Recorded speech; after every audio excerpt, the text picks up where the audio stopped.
саламатсыздар ма? Құдай қаласа біз баспаналы болуға бара жатырмыз, жаңа звондады. Ал Сандуғаш ханым, қоныстарыңыз құтты болсын.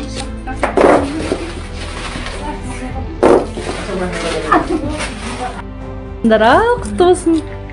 Қоныстарыңыз құтты болсын.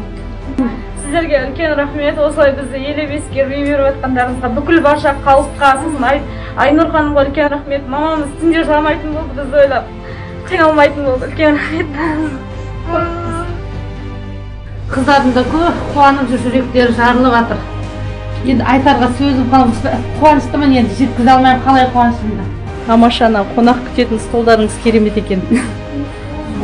Күшті.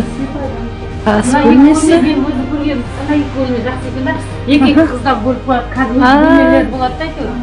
Бүгін біз осында үлкен үйдің кілтін табыстап жатырмыз. Біріншіден Айнұр Тұрсынбаева ханымға көптен көп рахмет, біздің осы үнімізді тыңдап, кішкене уақыттың ішінде мені мына баспаналы қылып бізді халыққа қанша жылап айттым, күні түні ұйықтаған жоқпын. Көптен көп рахмет, Алла разы болсын, барлығыңызға, халыққа да разы болсын.